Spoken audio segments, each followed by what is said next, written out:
Hey guys, I am on my way to Florida and excited to see some fun people.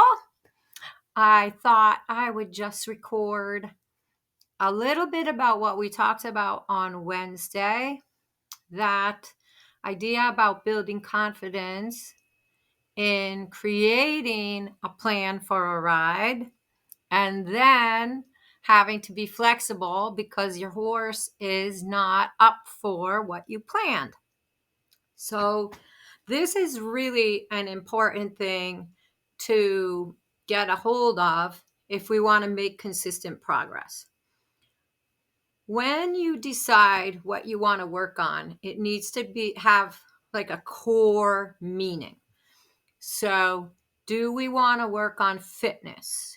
Do we want to work on our horse's understanding? Do we want to work on suppleness? These kind of things. And then from that, we pick what exercises we want to do that are going to bring these things farther forward. When we're picking the exercises, but then we get on the horse and it's not cooperating as well as we want on that day. We need to be flexible about the exercises. And maybe we need to step down the difficulty so that we get a better result, and then we can build it back up again. So what does that look like specifically? If we want to work on building up fitness, then we're going to be doing a lot of forward and back, getting the horse really breathing through its body and just stretching each section of work a little bit longer than we might normally, and then really giving that big break that the horse recoups, and then we go back to work. Some kind of like interval training, right? Except that we go out and doing this forward and back, well, the horse is getting too excited. So it's windy, it's cold, the arena is banging around. And so letting your horse go for longer periods of extended work is not benefiting the relaxation level. But we still want to work on that fitness side of it. So what if we put the transitions closer together? And what if we think about changing directions more often, doing maybe serpentines instead of diagonals, doing a little bit smaller circles and bigger circles? These kind of things that even though we're working on the fitness, the bigger steps and the smaller steps, the slower steps and maybe faster steps, depending on the horse, even though we're working on those things, let's just put the attention on the horse listening to the aids. So my transitions are going to be closer together. I'm not going to let him get quite so far away from me before I remind him that he needs to come back. So that maybe I am still working for these chunks of time, but I'm varying the speed and the size of the steps more often. The other thing about that is a horse that is getting a little hot, getting a little bit excited, might not tolerate that longer break. So then you're going to have to give short breaks, keep the interest, and then go back to the work again. So each work period is not going to be quite as long as you might have originally planned. I hope this is making sense. If it's not, then please write down your questions and send them to me in an email, and I will answer them in the next webinar. So if we're working on suppleness and our horse is not relaxed enough on that day, and we get on, we do maybe a little groundwork and we get on, but the suppleness exercises that we've chosen are creating stress and a little bit of anxiety in the horse instead of the relaxation. Suppleness and relaxation should go hand in hand. So if the suppleness exercises we're working on are becoming tedious, then we need to make it easier.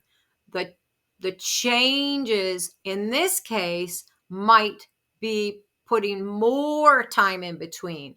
So if we're doing flexion exercises, or we're doing turns on the forehands, or we're doing things like shoulder in to renvers to shoulder in again, these kind of things build up suppleness, but our horse is getting tight, then we're going to put more time in between each step so that the horse relaxes in the suppleness of the shoulder in.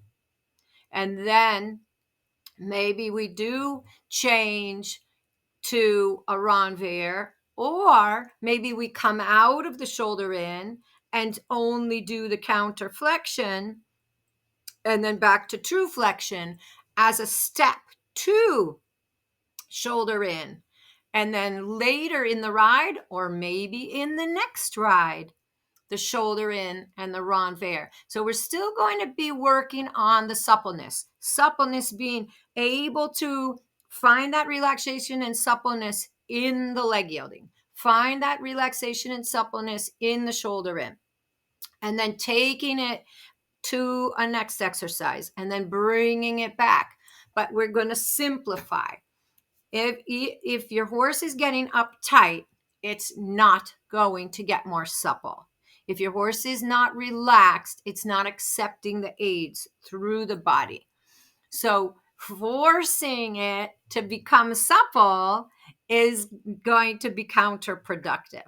So you can stay on the track of suppleness, but you're just going to make the exercises easier.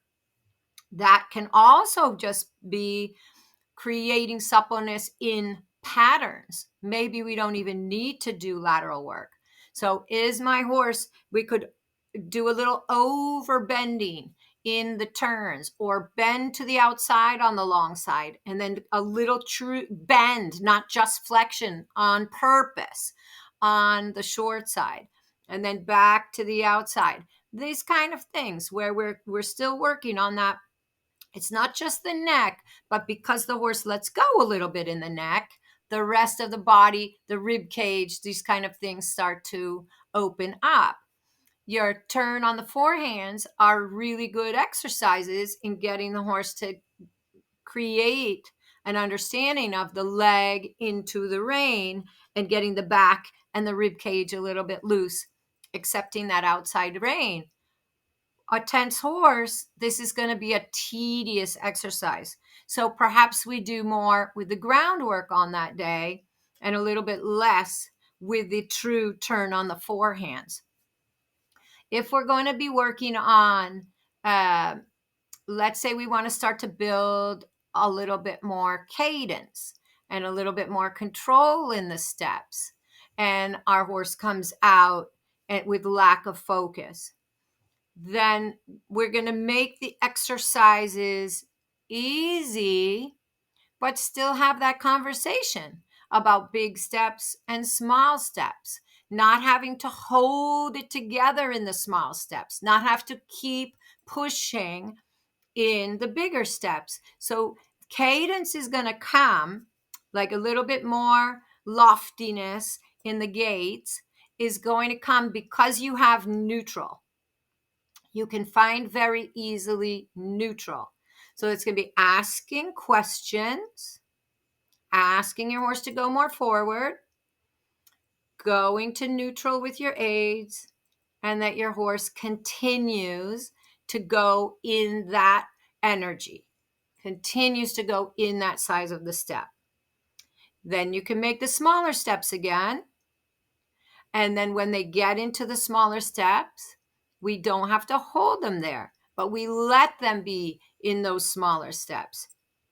And it's through that, those kind of exercises, that we're able to start to build cadence. So if the horse is too uptight, expression and the animation that you're going to get is going to be from tension. And we know once the horses are getting tense, they are not learning anymore. So cadence, or that idea of having a little bit more lofty energy going up the hill instead of just getting flat and long, needs to come from swing, needs to come from relaxation.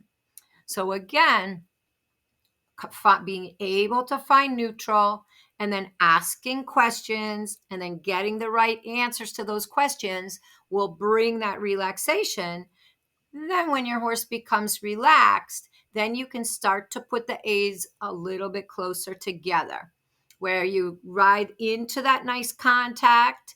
You have a little bit of connection in the front. When you ride a little bit more forward, then you're recycling and the circle gets a little bit more up the hill.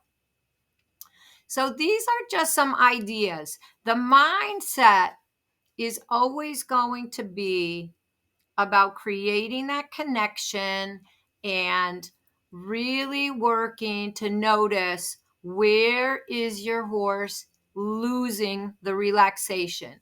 And how can I just step back one little bit, gain that relaxation back, and then work on what it is I had intended for my ride? You don't have to leave the intention altogether, but sometimes we need to strategize about getting where we want to get in a little bit more relaxed and thoughtful way.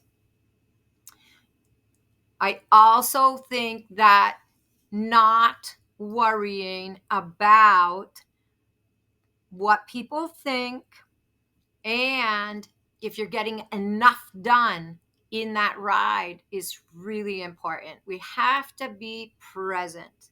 We have to let go of some of these expectations. Making, either staying, when you bring your horse out and it's a little bit up and doesn't have his mind on the job, and you're able just to connect and create a nice workout where you both feel good after the workout, that's good enough. Maybe teaching the horse something new is not necessary on that day, might not even be possible on that day, but not losing trust. You don't want your horse to lose trust in you. You don't want to back that relationship up because you put too much pressure on a day that your horse came out and didn't feel good. So just staying on that even keel, getting that good workout, but not learning something new, totally fine. So letting your mind just be in the present and what's the best thing. On other days, you're going to find out you come out and everything is going well because you start to build that foundation of trust. You may get even a little bit further in your ride than you thought you were going to. And that is a result of the trust and the foundation that you've built through the past. So going after, getting greedy, going after too much at one time can sometimes backfire. And then the next day, we're actually starting off worse than we were before. So if you have specific questions about that, feel free to email me. I hope this is the boost that you need this week to have really good rides. And I can't wait to see you next Wednesday at 7 o'clock.